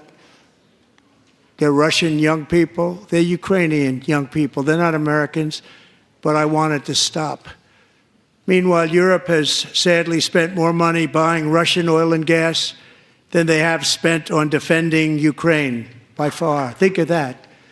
They've spent more buying Russian oil and gas than they have defending. And we've spent perhaps $350 billion, like taking candy from a baby. That's what happened. And they've spent $100 billion. What a difference that is. And we have an ocean separating us, and they don't. But we're getting along very well with them, and lots of good things are happening. Biden has authorized more money in this fight than Europe has spent by billions and billions of dollars. It's hard to believe that they wouldn't have stopped it and said at some point, come on, let's equalize. You got to be equal to us. But that didn't happen. Earlier today, I received an important letter from President Zelensky of Ukraine. The letter reads, Ukraine is ready to come to the negotiating table as soon as possible to bring lasting peace closer. Nobody wants peace more than the Ukrainians, he said. My team and I stand ready to work under President Trump's strong leadership to get a peace that lasts. We do really value how much America has done to help Ukraine maintain its sovereignty and independence. Regarding the agreement on minerals and security, Ukraine is ready to sign it at any time that is convenient for you. I appreciate that he sent this letter, just got it a little while ago. Simultaneously, we've had serious discussions with Russia and have received strong signals that they are ready for peace. Wouldn't that be beautiful?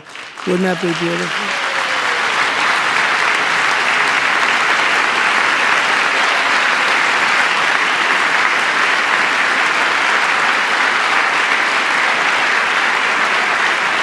Wouldn't that be beautiful?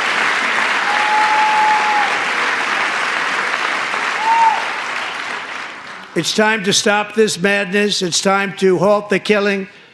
It's time to end this senseless war. If you want to end wars, you have to talk to both sides. Nearly 4 years ago, amid rising tensions, a history teacher named Mark Fogel was detained in Russia and sentenced to 14 years in a penal colony. Rough stuff. The previous administration barely lifted a finger to help him. They knew he was innocent, but they had no idea where to begin. But last summer, I promised his 95-year-old mother, Malphine, that we would bring her boy safely back home. After 22 days in office, I did just that, and they are here tonight.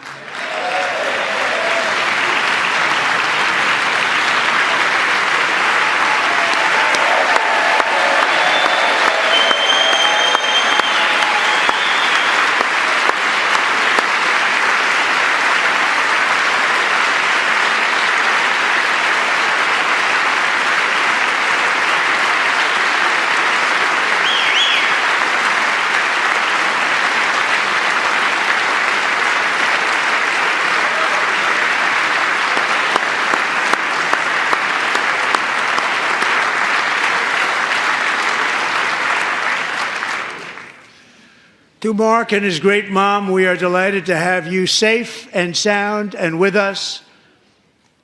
As fate would have it, Mark Fogel was born in a small rural town in Butler, Pennsylvania. Have you heard of it?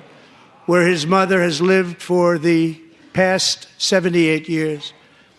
I just happened to go there last July 13th for a rally. That was not pleasant. And that is where I met his beautiful mom right before I walked onto that stage. And I told her I would not forget what she said about her son. And I never did I? Never forgot. Less than 10 minutes later, at that same rally, gunfire rang out and a sick and deranged assassin unloaded 8 bullets from his sniper's perch into a crowd of many thousands of people. My life was saved by a fraction of an inch, but some were not so lucky. Corey Comparator was a firefighter, a veteran, a Christian, a husband, a devoted father, and above all, a protector. When the sound of gunshots pierced the air, it was a horrible sound. Corey knew instantly what it was and what to do. He threw himself on top of his wife and daughters and shielded them from the bullets with his own body. Corey was hit really hard. You know the story from there. He sacrificed his life to save theirs. 2 others, very fine people, were also seriously hit. But thankfully, with the help of 2 great country doctors, we thought they were gone and they were saved. So those doctors had great talent. We're joined by Corey's wife, Helen, who was his high school sweetheart, and their two beloved daughters, Allison and Kaylee. Thank you.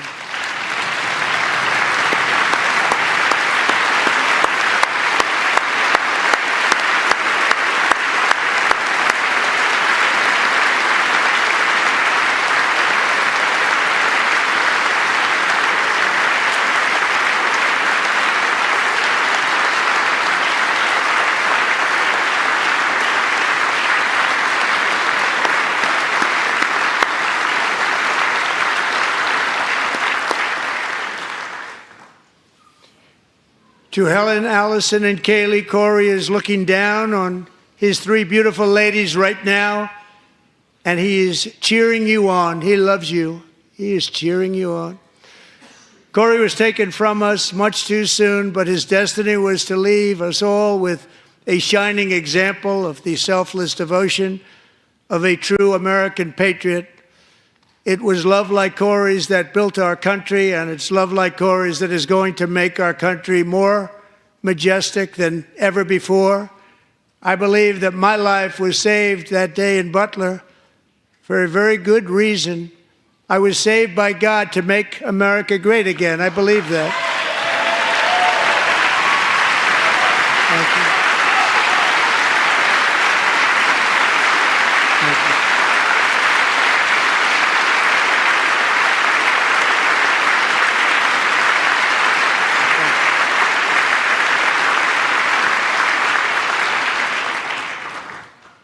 Thank you very much. From the patriots of Lexington and Concord to the heroes of Gettysburg and Normandy, from the warriors who crossed the Delaware to the trailblazers who climbed the Rockies, and from the legends who soared at Kitty Hawk to the astronauts who touched the moon, Americans have always been the people who defied all odds, transcended all dangers, made the most extraordinary sacrifices, and did whatever it took to defend our children, our country, and our freedom. And as we have seen in this chamber tonight, that same strength, faith, love, and spirit is still alive and thriving in the hearts of the American people. Despite the best efforts of those who would try to censor us, silence us, break us, destroy us, Americans are today a proud, free, sovereign, and independent nation that will always be free, and we will fight for it till death. We will never let anything happen to our beloved country, because we are a country of doers, dreamers, fighters, and survivors. Our ancestors crossed a vast ocean, strode into the unknown wilderness, and carved their fortunes from the rock and soil of a perilous and very dangerous frontier. They chased our destiny across a boundless continent. They built the railroads, laid the highways, and graced the world with American marvels like the Empire State Building, the mighty Hoover Dam, and the towering Golden Gate Bridge. They lit the world with electricity, broke free of the force of gravity, fired up the engines of American industry, vanquished the communists, fascists, and Marxists all over the world, and gave us countless modern wonders sculptured out of iron, glass, and steel.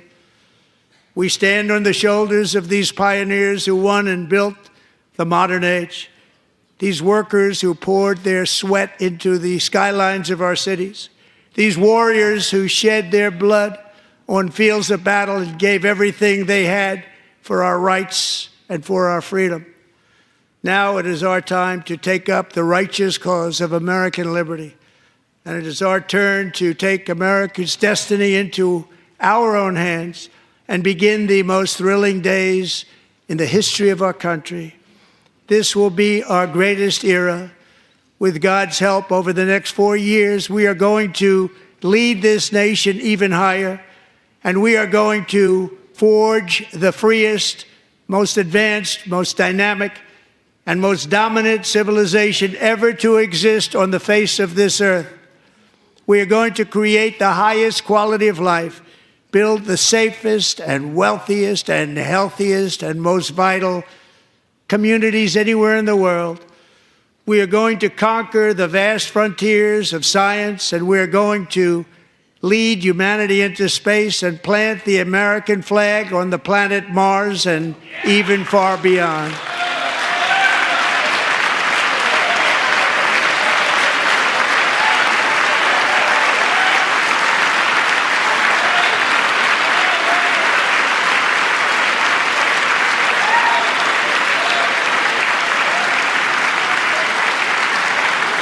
And through it all, we are going to rediscover the unstoppable power of the American spirit.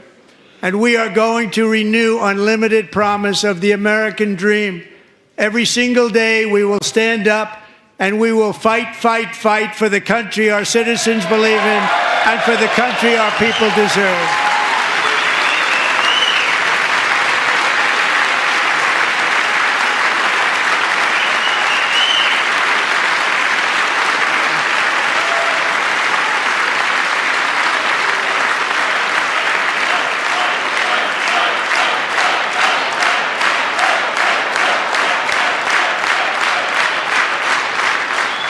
My fellow Americans, get ready for an incredible future because the golden age of America has only just begun.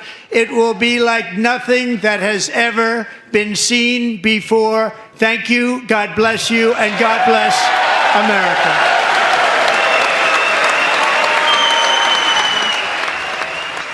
President Trump touting what he called the swift and unrelenting action taken by his administration these last 6 weeks, saying his administration is just getting started. Let's go to our Lisa Desjardins, who is in the chamber. Lisa, and for our viewers, we should say you have this vantage point just atop the rostrum there. You were able to see things that we couldn't during the speech, especially the moments of Democratic protest. We saw Texas Congressman Al Green at the beginning of the speech heckle the president. He was removed by the House Sergeant at Arms.